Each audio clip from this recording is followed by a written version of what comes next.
여러분, 새해를 맞이해서 하나님께서 주시는 복 많이 받으시길 바랍니다. 무엇보다도 특별히 새해에는 하나님께서 주신 목표대로 믿음의 능력 받으시기를 간절히 소망합니다. 사람들이 새해가 되면 여러 가지 많은 것을 소망하고 바랍니다. 사실 그런데 그것을 한마디로 말하면은 능력을 구하는 것입니다. 세상에는 살아갈 때에는 우리가 능력이 없으면 무시당하죠. 근데 문제는 이 능력이라는 것은 내 마음대로 가질 수 없다는데 근본적인 문제가 있습니다. 내 능력을 내 마음대로 가질 수 있으면 우리가 무엇을 걱정할 수 있겠습니까? 우리가 우리의 소망을 이룰 수 있는 능력을 마음대로 가질 수 있으면 우리가 걱정할 일이 하나도 없겠죠. 근데 세상에서는 사실은 내가 능력이 있다 이렇게 우리가 자랑하기가 쉽지 않습니다. 예. 그래서 우리가 내가 참 무능력하다 이런 자괴감에 빠질 때도 많고 때로는 열등감에 빠질 때도 많습니다. 그 인생을 살아가다 보면은 또 젊었을 때는 또 아직 혈기왕성할 때에는 마치 모든 능력을 가진 것처럼 또 그렇게 생각될 때도 있지만 결국 인생을 살아가다 보면은 참 무능력하구나 그런 것들을 점점 현실로 깨달아 알게 됩니다. 그래서 하나님께서는 우리에게 믿음의 능력을 주시기를 원하십니다. 믿음의 능력이기 때문에 우리가 받을 수가 있습니다. 그냥 능력이면은 우리가 마음대로 가질 수가 없어요. 말 그대로 능력이 없는데 어떻게 능력을 가질 수 있겠습니까? 노력해서 능력을 개발한다. 그것도 사실은 내 안에 이미 잠재적인 능력이 있어야 돼요. 근데 믿음의 능력은 그런 것이 전혀 없어도 받을 수 있는 것이 믿음의 능력입니다. 그렇기 때문에 믿음이에요. 그래서 믿음이라는 말은 성경에서 행위나 공로와 대비되는 개념이죠. 행위나 공로가 뭐냐? 그러니까 내 능력으로 뭔가 잠재적인 능력이든 실제로 실현된 능력이든지 내가 능력이 있어서 뭔가를 해서 얻을 수 있는 것을 이야기합니다. 근데 믿음은 내가 그렇게 얻을 수 없는 것을 내가 능력이 없는데 말 그대로 은혜로 공짜로 선물로 받는 것이 믿음입니다. 믿음의 능력은 그렇기 때문에 믿기만 하면은 받을 수가 있는 거예요. 여러분 이게 놀라운 복음 아닙니까? 세상의 모든 능력은 내가 때로는 죽을 힘을 다해도 가질 수 없는 그런 능력이 대부분입니다.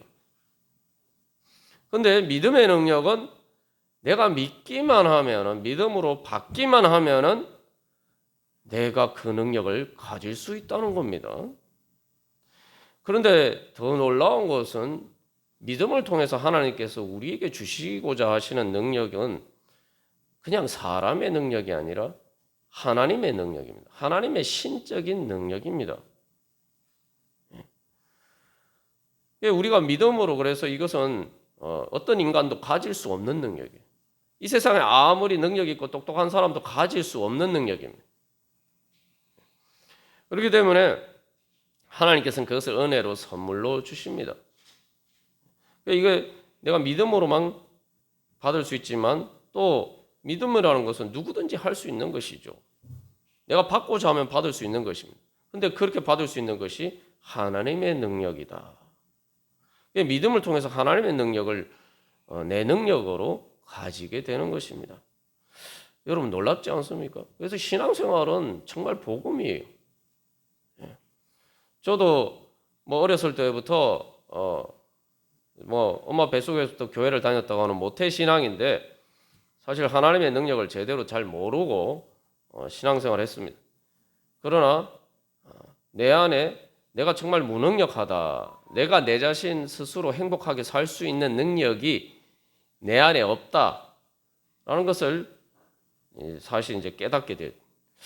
그러고 보니까 구원이 필요하구나.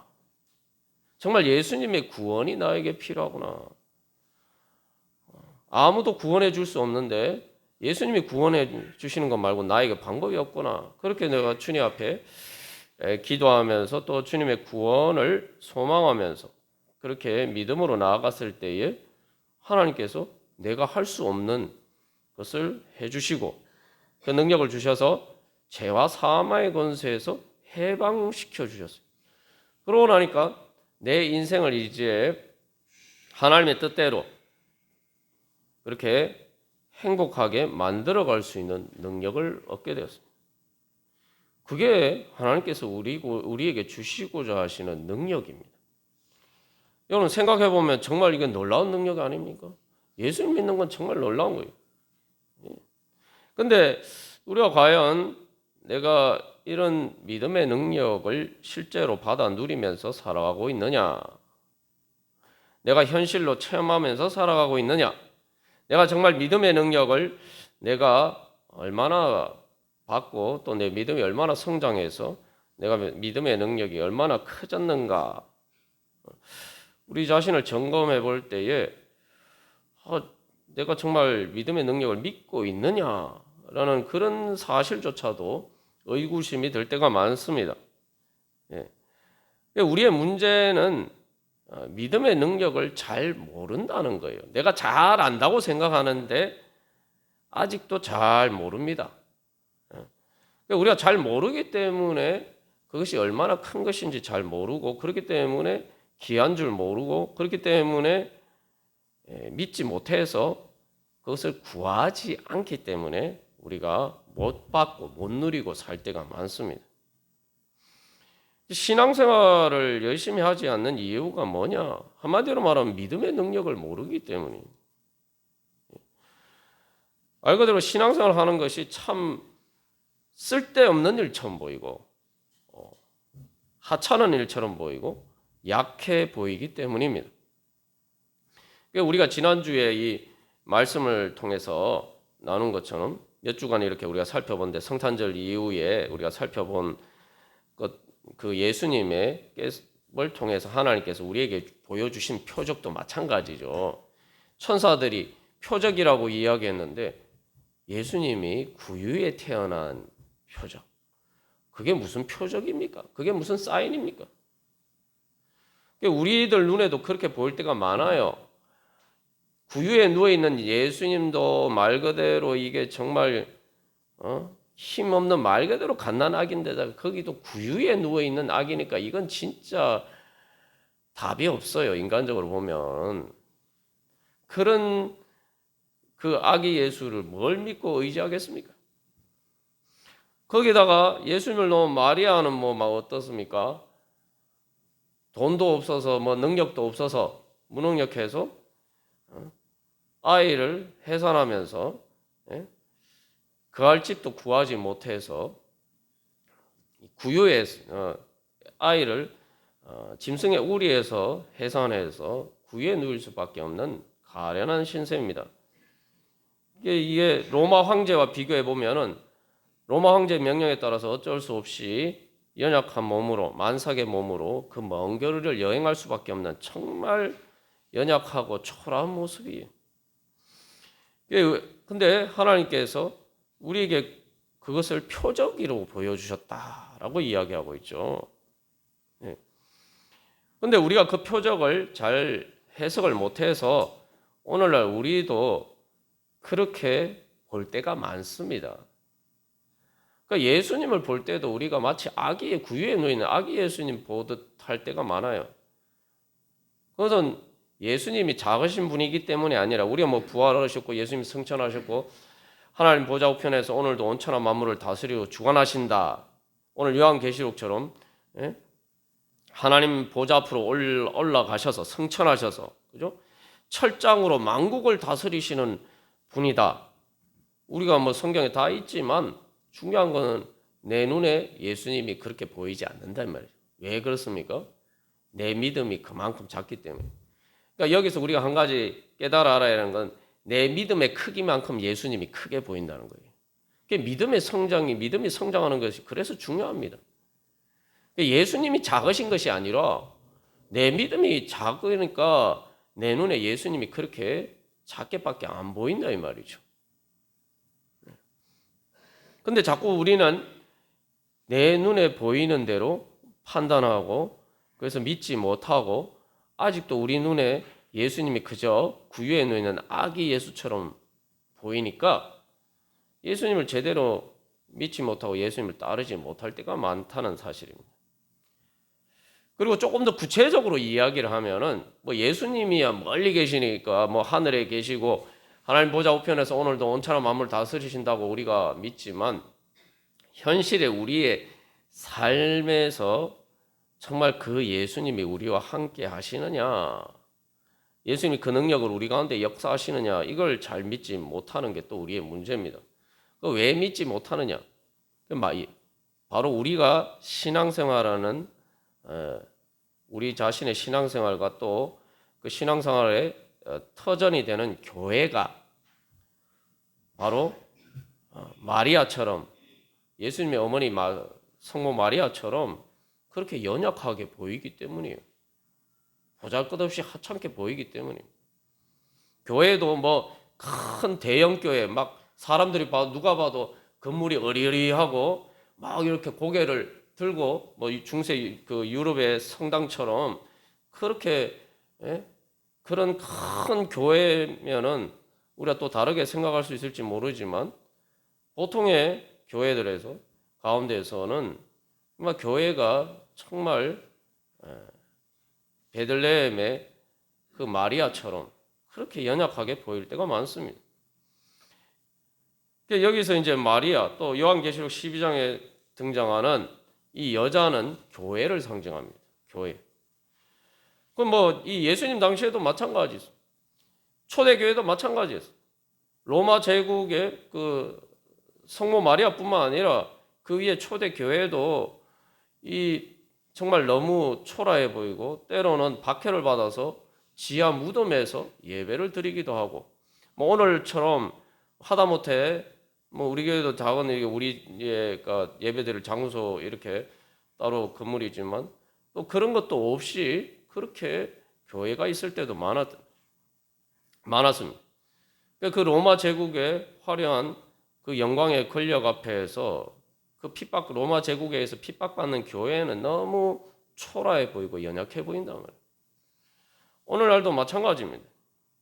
거기에다가 또한 내 자신도 그렇게 보인단 말이죠. 사실은 근본적인 문제는 내 자신이 그렇게 능력이 없어 보이기 때문에 내 자신의 모습을 누구보다 내 자신이 잘 알기 때문에 주님께서 이런 나에게 임재하시느냐? 정말 내가 그 하나님의 그러한 믿음으로 그러한 하나님의 능력을 얻을 수가 있느냐? 그런 것을 사실은 또 믿지 못한단 말이죠. 왜냐하면 우리가 아기 예수님이 놓인 구유와 같은 우리 존재라는 것을 우리 자신이 너무나도 잘 알기 때문에 이 믿음의 능력을 또 믿기가 어렵다는, 말 그대로 믿기가 어려운 거예요. 그러나 하나님께서 오늘 분명히 표적을 보여주셨어요. 그래서 여기 요한계시록에서도 이 표적에 대해서 이야기를 하고 있습니다. 하늘의 큰 이적이다. 이적이란 말은 이게 우리가 지난번에 밑에 그 성경 여러분 보신 성경의 각주에도 표적이라고 되어 있습니다만 이 누가복음 2장에서 예수님이 탄생하셔서 구유에 놓여 있는 것이 표적이다라고 했는데 그 표적이란 말과 같은 단어예요. 근데 이제 하늘에서의 장면인데 이제 사도 요한이 보는 비전이죠. 이거 영적인 현실입니다. 영적인 현실. 영적인 현실의 관점에서 볼 때에 여기 이제 여자는 우리가 아는 그런 초라한 그런 마리아의 모습이 아니죠. 또 그런 교회의 모습이 아닙니다. 해를 옷 입었다. 해를 옷 입으면 어떻게 됐습니까? 말 그대로 태양과 같은 빛이 비치는 거죠. 태양과 같은 가장 큰 빛의 영광이 빛나고 있는. 그리고 달은 아예 그 발 아래에 있고 달의 영광도 그것에 비하면은 아무것도 아니에요. 그리고 머리에는 12별의 관을 썼다. 완전은 이제 그냥 왕관도 아니고 보석도 아니고 별과 같은 밤하늘에 빛나는 별들이 그 왕관에 보석처럼 박힌 그런 것들을 쓰고 있는 여자로 등장합니다. 이게 이제 우리가 보는 현실적으로 보는 이 예수님 교회에 대한 그 관점과 내가 계속 교회를 통해서 우리가 믿음으로 신앙생활하는 것이 얼마나 대단한 것인가에 대해서 우리가 보는 관점과 영적으로 보는 관점이 이렇게 차이가 난단 말이죠. 세상 사람들 보기에는 신앙생활이라는 게 정말 그 마리아처럼 그렇게 초라하게 보이는 거예요. 그러나 영적인 관점에서 보면은 바로 가장 영광스러운 자리에 있는 사람이 마리아였고, 그리고 또 교회라는 거예요. 세상 영광과 비교할 수가 없어요. 세상 영광은 다 그 발 아래 있다는 거죠. 근데 이제 3절에 보면 또 다른 이적이 보입니다. 그것은 이제 용이 등장하는데 이것은 사탄의 악한 권세죠. 그러니까 사람들은 이 사탄의 악한 권세가 세상을 지배하는 것은 이 세상 권세에 대해서는 이건 영적으로 보지 않아도 다 보이고, 그래서 사람들이 뭐 이 용의 해 이렇게 가지고 용 꿈을 꾸면 좋은 꿈을 꿨다 이렇게 생각하는데, 여러분 신앙의 관점에서 보면은 용 꿈은 제일 안 좋은 꿈입니다. 예. 세상적으로는 좋을지 몰라도 결국은 이 마귀 세상 권세를 상징하는 것이죠. 그런데도 불구하고 사람들은 용 꿈을 꾸기를 원합니다. 근데 이제 뭐 우리가 다 읽지는 않았으면 그 이후에 하늘에서 전쟁이 나고 결국 그 용이 천사들에게 패해서 쫓겨납니다. 그리고 그 전쟁에서 결국 그 여자가 이기게 되고 어린 양의 혼인잔치를 통해서 예수님께서 바로 우리가 연약해 보이는 그 아기 예수님이 철장으로 만국을 다스리는 그러한 하나님 나라가 이루어지게 되는 것이 이제 그 요한계시록의 비전이죠. 우리가 이 요한계시록이 성경의 마지막 책입니다. 우리의 믿음이 완성이 되려면은 우리가 어떤 믿음을 가지고 내가 살아야 되나? 내가 하나님께서 주시는 믿음의 능력을 받으려면은 내가 어떤 믿음을 가지고 살아야 되느냐? 바로 사도 요한이 그 본 비전, 요한계시록이 보여주고 있는 그 비전을 내가 믿고, 바로 내가 이제는 바로 예수님을 따라서 내가 신앙생활하면서 바로 교회의 하나님의 백성으로 사는 것이 가장 큰 영광이고, 그것이 그 믿음의 능력이 가장 큰 능력이다. 우리가 그렇게 믿고 그 승리를 믿고 우리가 그것을 따라 살 때에 바로 이 비전이 우리에게 실제로 이루어질 줄로 믿습니다. 근데 사실은 이게 이제 영적으로뿐만 아니라 현실에서도 이게 이미 우리가 다 우리 눈에 목도할 수 있도록 다 이미 이루어졌어요. 우리는 이 초대교회 성도들보다 훨씬 복된 자리에 있어요. 우리는 이미 본 게 많아요. 초대교회 성도들은 눈으로 보지 못했지만 우리는 이미 눈으로, 역사 속에서 이미 눈으로 본 것들이 많습니다. 가이사 아구스도 그 만삭이 된 마리아를 베들레헴으로 여행하게 만든 그 로마 황제는 첫 번째 로마 황제예요. 그 이제 영어로 시저라고 얘기하고, 그 아우구스투스 첫 번째 옥타비아누스로서 로마의 첫 번째 황제가 된 사람. 그래서 그때 당시에 보면은 그 아우구스투스 황제와 로마 황제와 마리아를 비교해 보면 어떻습니까? 예수님을 비교해 보면은 이게 뭐 비교 대상이 안 되죠. 근데 역사가 지나고 시간이 지나고 어떻게 되었습니까? 역사가 뭘 증명해 줍니까? 그 이후에 결국은 로마 황제가 예수님께 무릎을 꿇게 돼요. 로마가 기독교를 국교로 삼고 결국은 그렇게 박해하던 예수님을 로마 황제가 섬기고 예배하게 됩니다.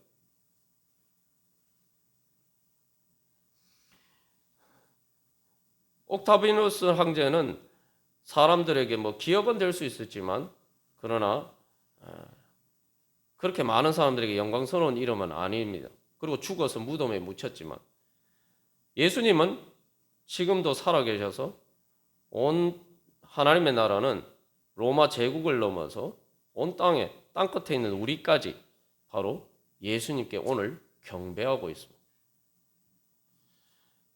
그리고 그 마리아가 대표하는 그 교회, 기독교 교회는 로마 제국이 그렇게 박해해서 없애버리기로 했지만 결국은 로마 제국은 망했지만 하나님의 교회는 망하지 않고 오늘날 온 천하 모든 민족에게 복음이 전파되어서 오늘도 수많은 사람들이 전 세계 곳곳에서 하나님을 예배하며 예수님을 찬양하고 있습니다. 이게 역사의 현실이에요. 2000년 동안 이루어진 일을 보면은 바로 이 비전이 결국 그 여자가 낳은 아이, 여기서 아이라고 얘기하죠. 그 연약해 보이는 예수님, 그 연약해 보이는 교회가 바로 하나님 보좌 앞으로 올려가더라. 그 용이, 사탄의 악한 권세가 그것을, 그 아이를 놓으면은 그 아이를 삼켜버리려고 기다리고 있었는데 하나님이 끌어올려 가시니까, 그죠? 이 뭐 닭 쫓던 게 지붕 쳐다보는 격이 되어서 어쩔 수가 없게 됐단 말이에요. 그리고 6절에 여자는 광야로 도망해서 거기서 하나님께서 예비하셔서 그래서 거기서 교회를 양육하셨다. 교회는 계속 그래서 그 성장해 가서 하나님 나라가 오늘같처럼 딱 말 그대로 진짜 예루살렘과 온 유대와 사마리아와 땅끝까지 그러는데 우리나라가 예루살렘에서 보면 실제로 땅끝이잖아. 유라시아 애들에게 땅끝에 있는 게 우리 한반도 아닙니까? 그죠? 실제로 땅끝까지 하나님의 복음이 전파됐어요.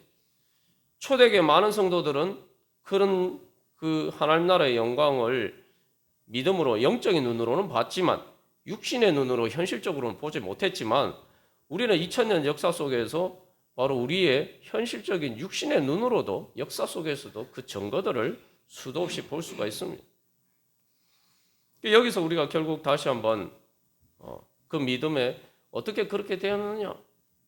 연약해 보이는 마리아처럼 정말 연약한 한 여인과 같처럼 그런 바로 그 성도들을 통해서 육신으로는 연약해 보일지 모르지만 그러나 주님을 믿고 신뢰하고 순종하고 주님을 사랑한 그 사람들을 통해서 그 성도들을 통해서 그 교회를 통해서 하나님께서는 하나님의 능력이 나타나게 하시고 그래서 오늘과 같이 하나님 나라가 이루어지고 그래서 많은 사람들이 죄와 사망의 권세에서 구원받고 해방되어서 하나님 나라의 은혜를 누리게 되었습니다.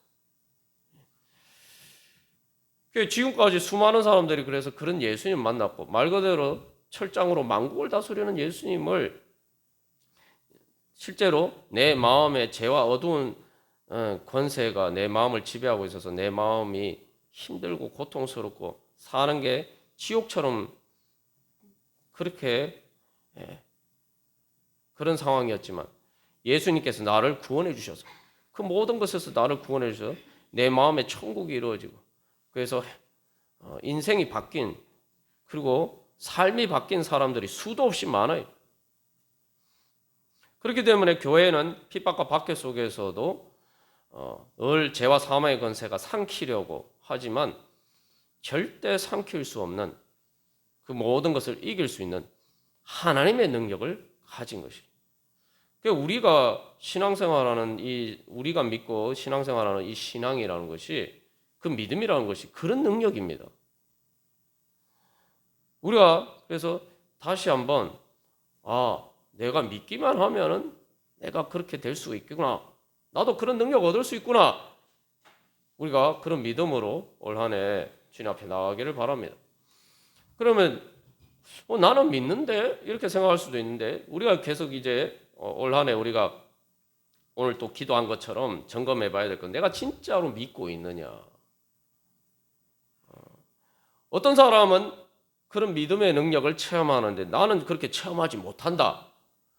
역사상 요한계시록에서 수를 셀 수 없이 허다한 성도들이 나중에 하늘에서 하나님을 찬양하는 장면이 나오는데 수를 셀 수 없이 허다한 그 많은 무리들이 다 그 예수님의 믿음의 능력을 체험했는데 나는 그렇게 체험하지 못했다. 이러면은 이건 내 믿음에 문제가 있는 거예요. 내가 믿는다고 착각하면서 내가 사실 제대로 믿지 않으면서도 우리가 내가 믿는다고 착각하기 때문일 수도 있죠. 그래서 우리의 믿음은 거기에서부터 출발해야 됩니다. 하나님의 믿음의 능력이 나에게 나타나지 않는 것은, 그만큼 작게 나타나는 것은 하나님의 능력이 작기 때문이 아니라, 예수님이 작기 때문이 아니라, 교회가 초라하기 때문이 아니라 내 믿음이 작기 때문이구나. 내 믿음에 문제가 있구나. 이거부터 먼저 우리가 인정을 해야 돼요. 그거부터 인정할 때 우리가 믿음이 성장할 수 있고 내가 믿음의 능력을 얻을 수가 있습니다. 여러분, 예수님이 제자들에게 흔히 하신 말씀 중에 하나가 이 믿음이 작은 자들아, 계속 예수님이 책망하십니다. 근데 이 제자들은 예수님을 따르기 위해서 자기 모든 것을 다 버리고 예수님 따른 사람들이에요. 그런데도 보면 우리가 복음서를 보면 제자들이 참 왜 저렇게 믿음이 없어서 저럴까 하는 모습들을 많이 볼 수가 있죠.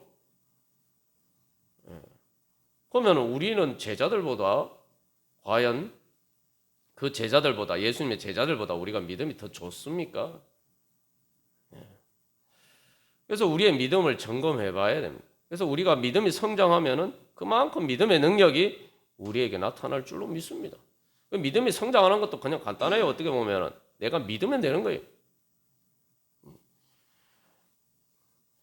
그러면은 이 믿음이 뭐냐?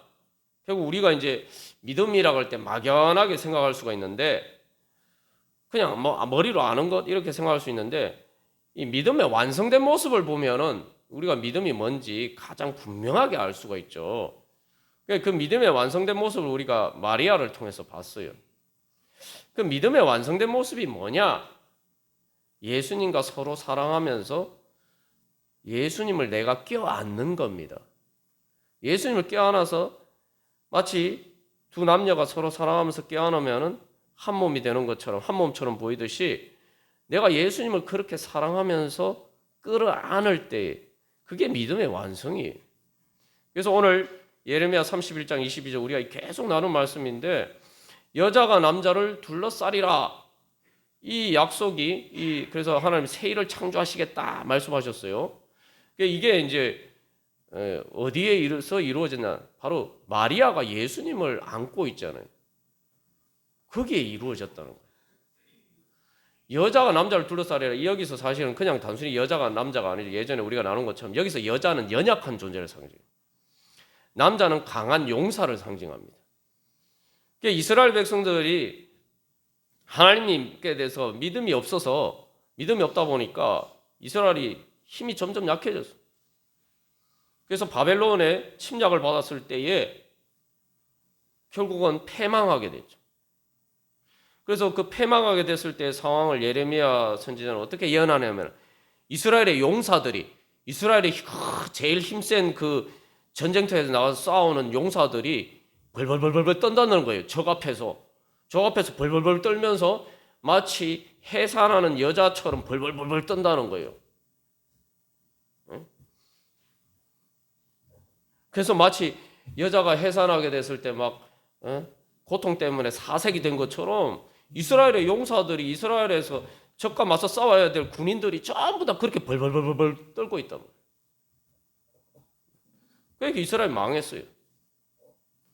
하나님께서는 그것을 역전시켜 주셔서 이제 이스라엘이 정말 여자처럼 그렇게 연약하게 된 그런 이스라엘을 하나님께서 강하게 해주셔서 이제는 그들이 오히려 남자라고 이제 된 그 용사들을 다른 전사와 같은 그 적을 물리치고 말 그대로 둘러싸리라 이렇게 포위하고, 결국은 예전에는 예루살렘이 바벨론 군대에 의해서 포위당했는데 이제 거꾸로 승리하여서 적을 포위하도록, 그래서 승리할 수 있도록 하나님이 그렇게 만들어 주시겠다는 거예요.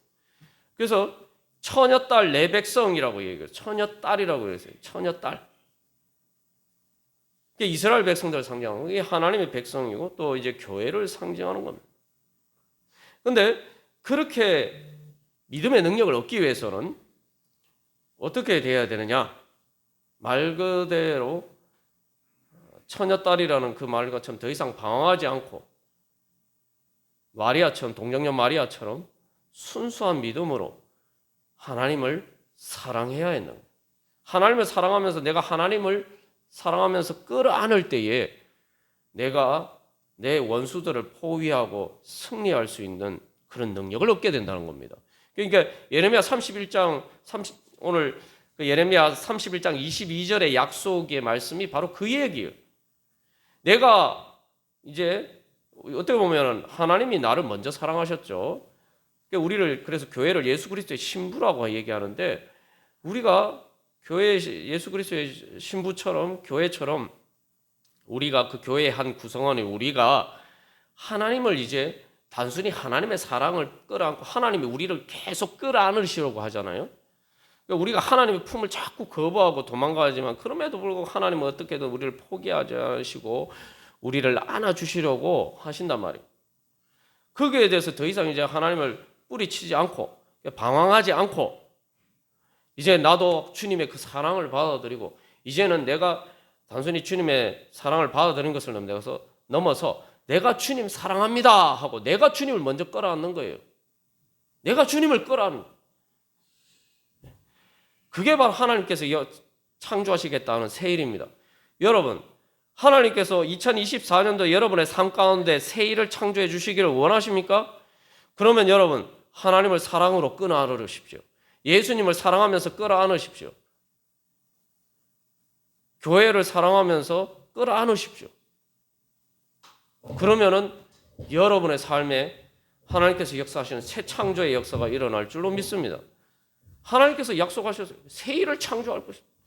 만약에 그래서 우리가 그렇게 주님을 사랑으로 끌어안게 되면은 바로 하나님의 능력이 내 능력이 되는 거예요.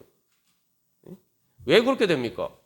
자, 사랑으로 끌어안으면 주님과 내가 말 그대로 한 몸이 되는 거예요.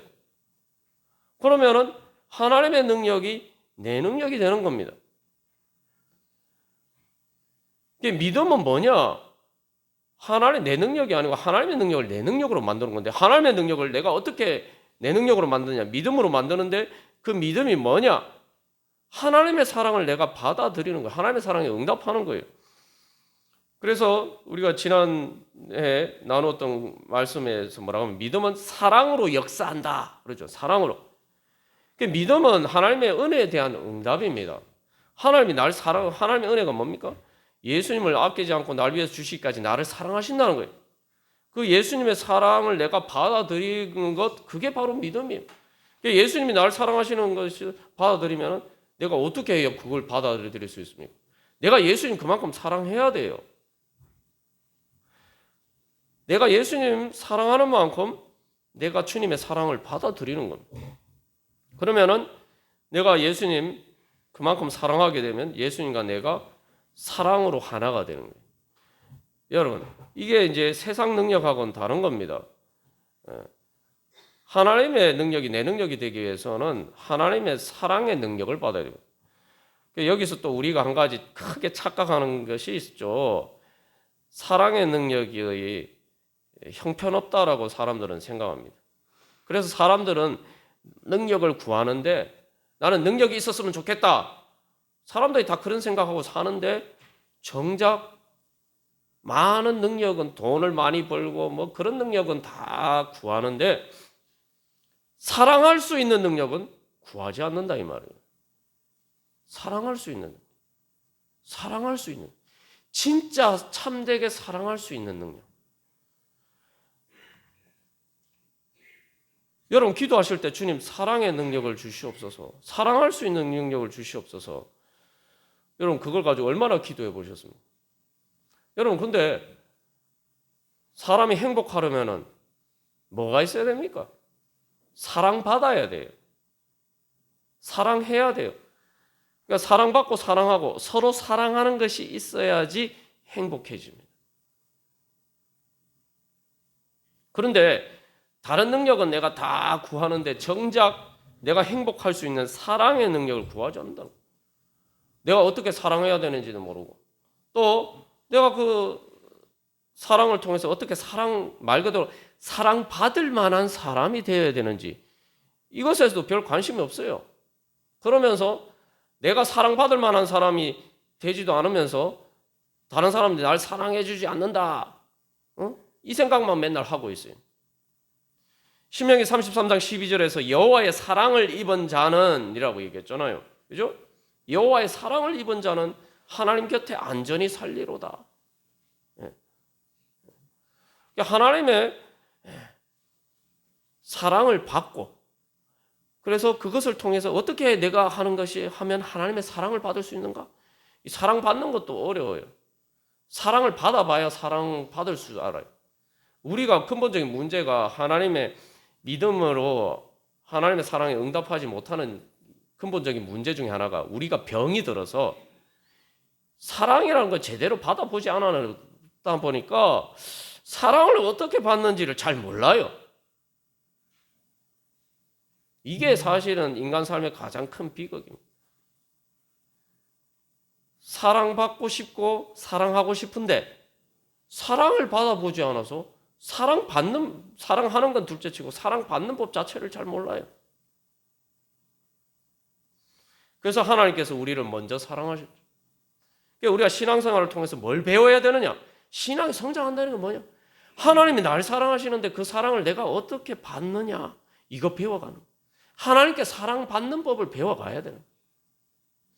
그렇게 사랑받는 법을 배워가다 보면은 내가 사랑하는 법을 저절로 배워가게 됩니다. 그러면은 내가 하나님과 내가 서로 사랑하는 법을 배워요. 뭐 하나님이 먼저 우리를 사랑하시니까 사실 이제 내가 하나님 사랑하는 것만 되면은 하나님과 서로 사랑하는 것이 그만큼 이루어지죠. 우리가 그래서 하나님을 통해서 믿음을 통해서 우리가 개발해야 되는 능력은 하나님의 사랑이 뭔지 깨달아 알고 하나님의 사랑을 내가 어떻게 믿음으로 받고 이걸 자꾸 배워가요. 그리고 그것을 통해서 그러다 보면 저절로 내가 사랑할 수 있는 능력도 생기게 되고 그러면은 하나님과 서로 사랑하는 가운데 행복하게 살아가는 법을 내가 저절로 깨달아 알게 되고 그럼 저절로 행복해집니다. 그래서 그 시작은 그래서 우리가 어떻게 하면 내가 이제 주님이 나를 사랑하셔서 주님께서 나를 안아주시는데 내가 어떻게 주님을 내가 안는가? 내가 어떻게 주님 사랑하면서 정말 주님을 사랑하면서 안는가? 이걸 점점 이게 우리가 배워가요. 그래서 마리아처럼 이제 완전히 주님을 사랑해서 그 뱃속에 품고 자기의 심장보다 더 깊은 가장 영혼의 중심에 품고 그리고 마치 엄마가 자기 아기를 사랑하듯이 그렇게 예수님 사랑하게 되면은 우리의 믿음은 완성이 되는 겁니다. 여러분 뭐 자녀를 키워보셨잖아요. 엄마가 특별히 뭐 큰 자식도 다 사랑하지만 이제 갓난아기 엄마가 어떻게 사랑하고 아끼고 헌신합니까? 우리가 예수님을 그렇게 사랑할 수 있게 되면 우리의 믿음이 완성이 되는 거예요.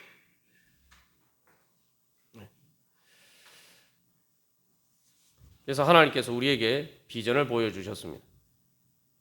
하나님께서는 우리를 믿음으로 이 험한 세상 오늘 요한계시록을 보면 이놈의 용이 여자를 예수님을 삼키려고 했는데 못 삼켰잖아요. 그러니까 그 다음에 우리가 이제 읽지 않아서 그 이후에 보면 계속 이 여자를 핍박합니다. 예수님을 못 건드리니까 예수님의 사람들을 하나님의 백성을 계속 공격해요. 그런데 오늘 신명기 33장 12절 말씀처럼 교회는 하나님을 사랑하기 때문에 하나님의 사랑을 받은 자예요. 그러니까 뭐예요? 오늘 6절 계시록 12장 6절에서 여자가 광야로 도망했지만 그러나 하나님께서 그를 위해서 예배하시고 하나님께서 그를 양육하시고 여기 양육한다는 건 단순히 키운다는 말이에요. 사랑으로 돌봐준다는 말이에요. 하나님께서 하나님의 사랑을 받아서 하나님의 사랑의 품에 안전히 그래서 이 광야와 같은 세상이지만 그래서 주님께서 우리를 그렇게 구원해 주시고 죄와 사망의 권세를 이기고 승리하여서 이 험한 세상 가운데서도 하나님의 능력으로, 그래서 하나님 나라를 향해서 갈 수 있도록 우리를 인도해 주시기를 원하십니다. 올해 우리가 그러한 믿음으로, 믿음의 능력 충만해서 하나님께서 주시는 그러한 축복받기에 부족함이 없도록 주님 앞에 나가기를 간절히 소망합니다. 우리 주보 3면에 있는 기도문 따라서 우리 같이 기도하고 우리 또 같이 한 마음으로 기도 드리겠습니다. 1번 제가 먼저 읽겠습니다. 믿음의 능력을 주소서.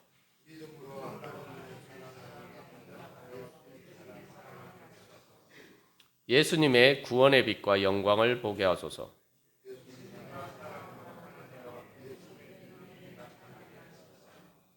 사랑하며 행복한 하나님 나라 이루어갈 수 있는 능력 주소서. 잃어버린 영혼들을 찾아 구원하여 거듭나게 하고 하나님 나라의 전사로 양육하게 하소서. 우리 함께 기도하겠습니다. 주님, 제가 이제 믿음으로 주님 사랑함으로 주님의 사랑을 받아서 하나님의 능력으로, 믿음의 능력으로 충만케 하여 주시옵소서. 그래서 죄와 사망의 권세를 이고 이 한 해 승리하여서 주님께서 주시는 축복 풍성히 받을 수 있도록 인도하여 주시옵소서. 우리 함께 기도하겠습니다.